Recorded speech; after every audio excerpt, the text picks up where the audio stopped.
అదే RTV app వార్తల్ని క్షణాల్లో చదివే అవకాశం ఉంటుంది. ఒక న్యూస్ పేపర్, ఒక టెలివిజన్ ఛానల్ మీ చేతుల్లో ఎప్పుడూ ఉంటాయి. ఆత్మకూరు టౌన్ 5355 రిజిస్ట్రేషన్లు అయినాయి. కొత్తవి 2990, పాతవి 2365. వెలుగోడు 4600, అంటే 44% వీళ్ళకు ఇప్పటికి రెన్యువల్స్లో మీరు అయినారు. పాతవి కొత్తవి. పొద్దున 6 గంటల నిద్ర కూడా లేచేమో. మాల కూడా కదా,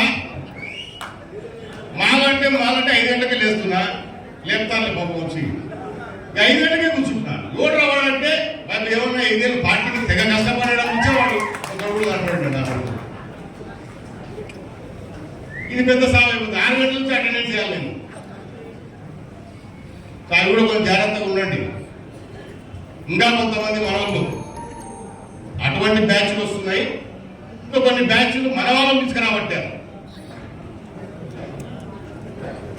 మన వాళ్ళు కూడా నేను చెప్తూనే వస్తున్నా, ఈసారి మీరు డిఫరెంట్ బుడ్డా రాజశేఖర రెడ్డిని చూస్తారు. మీకు అర్థమైనట్లేదు అంటే మర్చిపోయారేమో, ఒకసారి గుర్తు చేద్దామని. మళ్ళా గతంలోని బుడ్డా రాజశేఖర రెడ్డి లాగా ఉండడు, చాలా మార్పు వస్తుందని చెప్తుంటే ఏదో అన్నసార్లు లైట్ తీసుకుంటారని కొంతమంది.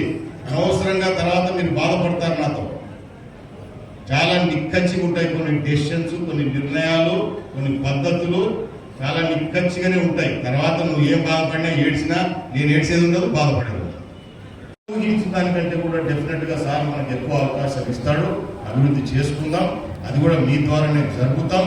కానీ ఏది కూడా మీరు హైరాణ పడాకండి. చాలా మంది మనం చూస్తా ఉన్నాం. 5 నెలలు నేను గ్రామాలను, లీడర్లను, నాయకులు, కార్యకర్తలు కొంచెం ఫ్రీగా వదిలిపెట్టినా.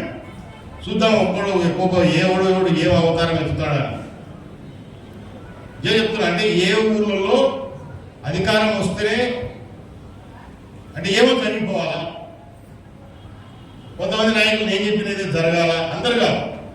సో ఇది మొదలైతుంది. దయచేసి ఇది మంచి పద్ధతి కాదు. నేనే చెప్తున్నాను సార్, మీతో కూడా మాట్లాడిస్తలే ఉండు. ఈరోజు మాట్లాడాలని నేను కూడా కూర్చోబెట్టినాను. 5 నెలలు మిమ్మల్ని అందరినీ కొంచెం ఫ్రీగా వదిలేసాం. సో మన వాళ్ళు చాలా మంది చూస్తా ఉన్నా. ఇంకొక ప్రాబ్లం కూడా వచ్చింది నాకు. అది వస్తుందని నాకు ముందే తెలుసు, మీకు తెలుసు. మీకు నా అవైలబిలిటీ తగ్గుతుంది. ఇది ఇంతకుముందు కూడా చెప్పిన, మళ్ళీ కూడా ఇప్పుడు అభిప్రాయం ఇంతకుముందు చాలాసార్లు చెప్పుకుంటూ వచ్చిన. అధికారం వస్తే మార్పు అయ్యి మన పని భారం పెరుగుతుంది కాబట్టి కార్యకర్తలకు, నాయకులకు కొంచెం తక్కువ అందుబాటు అవుతాము.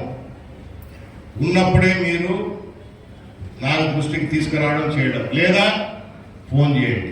అన్నిటికంటే ఉత్తమమైనది మెసేజ్ పెట్టేది నేర్చుకోండి. మీ పనులు ఉన్నప్పుడు ఒకవేళ నాకు ఫోన్ చేస్తే నేను అందుబాటులోకి మీకు రాలేకపోయిన పక్షంలో మెసేజ్ పెట్టేది నేర్చుకోండి దయచేసి. మీరు మెసేజ్, మీ విషయాలు మీది కానీ, మీ గ్రామానికి కానీ, మీ మన కార్యకర్తలు కానీ, ప్రజలది కానీ ఏదైనా ఉన్నప్పుడు నాకు మెసేజ్ పెడితే అవి ఏదో ఒక టైంలో మేము అవకాశాలు ఉన్నప్పుడు చూసుకుంటాము. మళ్ళీ మీకు దాని గురించి నేనే ఫోన్లు చేస్తా. ఒకవేళ మెసేజ్ చూసుకొని పని అయిపోయేటట్టుంటే ఆ పని చేసేసి మళ్ళీ మీకు మెసేజ్ ఇస్తాను. సో దయచేసి ఈ సిస్టంలో రండి. మీరు ఫోన్ చేసి కూడా నేను ఎత్తాలంటే సాధ్యమే పని కాదు. మరిన్ని వీడియోస్ కోసం ఛానల్ ని సబ్స్క్రైబ్ చేయండి. లేటెస్ట్ అప్డేట్స్ కోసం వాట్సాప్ ఛానల్ ని ఫాలో చేయండి. అండ్ లింక్ డిస్క్రిప్షన్ లో ఉంది.